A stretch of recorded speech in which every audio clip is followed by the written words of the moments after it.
Bonjour pèlerines, bonjour pèlerins. Nous sommes le 3 décembre 2024. Et aujourd'hui, vous voyez à l'image l'oracle des tisseuses de Caroline Hillière que je suis en train de traduire. Alors j'ai choisi de le traduire par oracle des tisseuses parce que il m'a semblé que ce mot comportait plus de simplicité que l'oracle de Tisserand. Donc aujourd'hui, mon propos, ça n'est pas de vous expliquer la structure de cet oracle qui est riche. Je le ferai plus tard et je partagerai éventuellement ma traduction. Simplement vous dire en quelques mots que c'est un oracle qui est basé sur l'allégorie du tissage. Pourquoi? Parce qu'à travers ce tissage, on comprend la sagesse des grands-mères vieilles comme le monde, et qui nous apporte à travers cette source textile, à travers donc le fil, à travers le tissage, à travers le résultat de ce tissage, le tissu, qui nous apprend, qui nous rappelle, qui nous nourrit de ce savoir primordial, de cette expérience apprise dans la sagesse, dans la douleur aussi, dans la souffrance, une expérience riche, une mémoire, un passé ancestral, nos racines, des voix qui, à travers ces différents archétypes, viennent nous apprendre, nous nourrir, nous rassembler, nous rappeler la sororité des femmes. Et je trouve qu'on en a bien besoin, et elles sont importantes à la fois, me semble-t-il, sur le plan individuel, mais également sur le plan collectif, et particulièrement à notre époque. Elles nous rassemblent, nous qui sommes fragmentés. Et je trouvais que c'était particulièrement important de le partager avec vous. C'est un oracle chamanique, donc c'est un oracle qui nous parle de nos tripes par la voix la plus profonde, la plus caverneuse, si je puis dire. Donc aujourd'hui, je vous propose une lecture à voix haute. Donc à voix V-O-I-X, V-O-I-E, haute parce qu'elle nous élève, elle nous permet de comprendre dans nos cœurs un enseignement de nos pères mères. Voilà. Secondairement, par ma voix, essentiellement donc par la voix de nos grands-mères. Alors moi, aujourd'hui, j'ai choisi de vous faire entendre la voix d'une tisseuse qui est une tisseuse du Nord. Et cette tisseuse du Nord, elle fait partie du clan de la Terre. Elle s'appelle Crête. Elle fend la glace sorcière, elle balaie la neige. Je vous propose ma traduction, elle n'est peut-être pas tout à fait juste dans les termes, mais ça me semble pas être le plus important. Je vous lis cette carte, et dans cette carte, simplement vous dire que dans la structure, il y a donc le nom du clan, le nom de la tisseuse, d'où elle vient, son nom, son savoir-faire, son enseignement. Et puis, en tant que tisseuse, eh bien, il y a son fil, c'est le fil de l'histoire. Il y a son tissage, ce qu'elle nous enseigne. Et puis, il y a son tissu. Et son tissu, c'est le résultat de son enseignement, de sa sagesse et de ce qu'elle peut nous apporter dans nos vies. Alors, son fil. Beaucoup d'histoires avaient été racontées sur cette sorcière des glaces, bien qu'elle fût rarement vue, car elle habitait sur une crête au-dessus des bois du Nord. L'endroit où elle vivait était si froid, si serré dans le poing de l'hiver. Sa peau glacée était si pâle, ses lèvres étaient tachées de rouge sang. Elle était la gardienne d'un terrain difficile et son cœur était vif et froid. Petite et vive, elle marchait dans les déserts gelés. Précise et soignée, elle franchissait la glace. Avec elle vivaient un corbeau et un loup. Ils étaient tous les trois des charognards et des mangeurs de charognes. Parfois, par des vents qui vous pinçaient le visage, par une neige brûlante, des femmes venaient dans cette direction, traînant de lourds sacs, des sacs encombrants, le long de la crête jusqu'à l'endroit où se tenait la sorcière de glace qui attendait. Flanquée du corbeau et du loup, elle les regardait s'effondrer l'une après l'autre, épuisées sur le sol, y restant comme mortes. C'était sa joie. 3 charognards de chair morte, et ici un festin apporté par la tempête. Le trio affamé s'approcha des corps sur la neige avec une fébrilité impatiente. Mais les femmes, frappées, n'étaient pas mortes.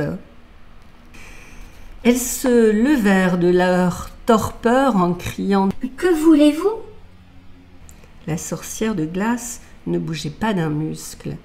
Bien que le loup se contractât et que le corbeau battît une aile huileuse. Puis elle parla clairement. J'attends simplement que tu laisses ta viande morte sur la neige. La clameur des femmes atteignit une terreur aiguë. N'y a-t-il rien que nous puissions faire ? Pendant longtemps, elle ne parla pas. La tempête s'abattait tout autour et l'hiver hurlait.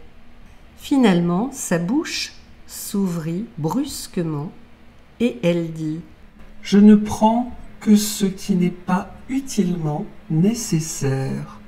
Marcher doucement est le seul moyen. » En entendant cela, les femmes crièrent « Jetons nos bagages à terre. Sans eux, nous pouvons sûrement plus facilement retrouver notre chemin. » Soudain, la sorcière de glace cria. « Pauvre folle !» Elle sortit une lame de son fourreau et se mit à les entreprendre avec le couteau, fendant l'air. « Imbécile, c'est de vos âmes dont je parle. » Imbécile, folle, fou, ça nous rappelle quelqu'un.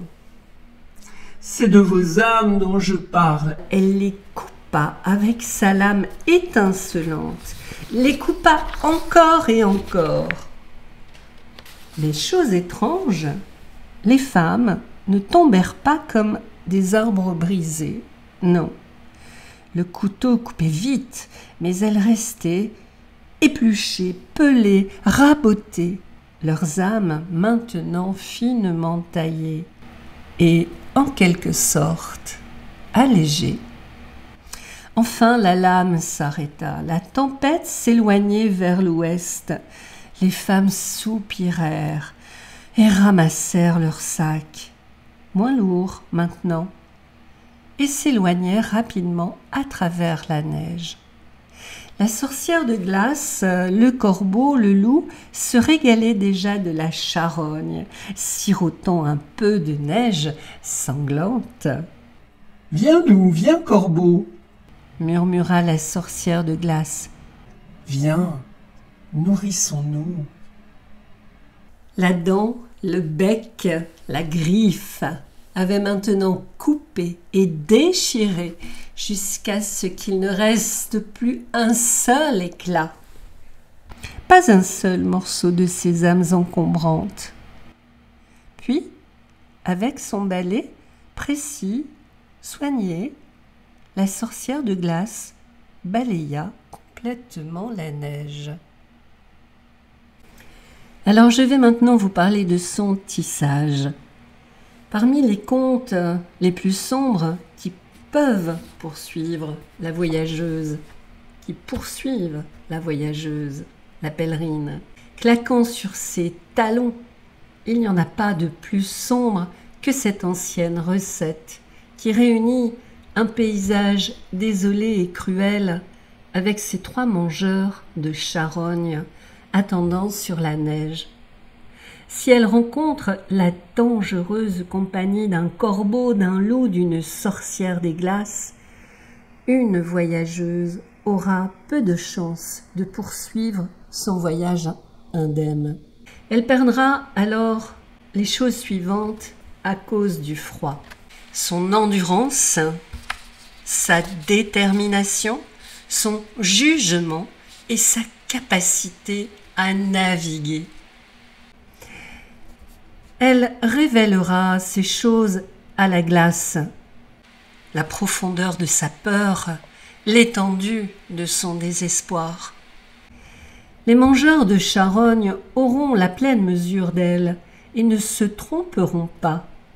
Bien que cela puisse sembler banal, la vérité est qu'il s'agit d'un cadeau des plus opportuns. Face au péril, la voyageuse pourrait enfin se rappeler de vérifier ses bagages. Vérifier ses bagages. Combien porte-t-elle? Pourquoi diable pense-t-elle qu'ils peuvent encore être utiles? À présent, il est évident que sa progression est rendue impossible par la très lourde charge qui pèse sur son dos. Et c'est à ce moment-là que le couteau de glace brillant, tranchant, froid devient crucial pour l'histoire. La lame est trempée avec des sorts gelés, taillée dans la glace, et ne perdra jamais son tranchant. Le bruit du couteau qui chante dans l'air vif donne un sens et un soulagement à cette sombre histoire. La lame de la sorcière de glace est libératrice et rapide. En fin de compte, n'importe quelle voyageuse s'en réjouirait. Son tissu. La surface d'un lac gelé n'est guère plus vide que les visages que nous rencontrons lorsque nous nous retournons pour chercher de l'aide sur la glace. Nous pouvons expliquer que notre itinéraire était faux, que le col de la montagne nous a ainsi perdus. Nous pouvons justifier notre état d'affaiblissement et tendre la main dans notre besoin désespéré. Mais une sorcière de glace ne nous sauvera pas plus qu'un loup ou son corbeau ne nous montreront beaucoup d'égards. Les paysages difficiles et leurs habitants sont généralement impassibles face à notre sort. Les mangeurs de charognes ne savent que déblayer et nettoyer la neige. Et maintenant, nous ne sommes pas obligés d'attendre la miséricorde de la lame d'une femme du Nord. Nous ne sommes pas obligés de conclure un marché, car nous n'avons pas besoin de sentir que notre destin est si durement scellé. Juste un instant, mes sœurs, cessons de nous tordre sur la glace et arrêtons ce flot morveux de larmes effrayées. Il est temps de trouver nos propres lames. Elles seront façonnées à partir de notre audace courageuse et du courage robuste des os de nos anciennes mères. Nous avons ces choses en nous, même si nous devons peut-être chercher un peu pour les trouver. Puis, adéquatement armés, nous pouvons nous relever péniblement malgré la glace périlleuse et prendre le contrôle. Si nous regardons de près nos bagages, nous serons en mesure de distinguer le bon de ce qui est pourri et de voir comment le tout est entaché par ces parties qui sont déjà gâtées. Maintenant, nous pouvons nous mettre au travail avec nos propres couteaux. Viens, loup, viens, corbeau.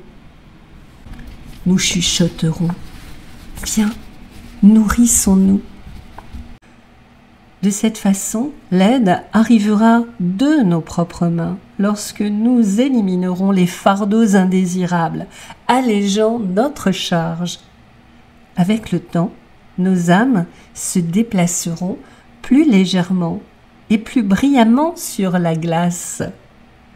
Sœurs, nous pouvons balayer la neige une fois que nous savons comment être des mangeuses de charognes. Voilà, mes sœurs, pèlerines et pèlerins, voyageurs, je vous ai conté cette histoire, j'espère qu'elle vous a plu et si vous le souhaitez, je vous en raconterai, je vous ferai encore entendre les voix de nos mères, de nos vieilles mères. À bientôt!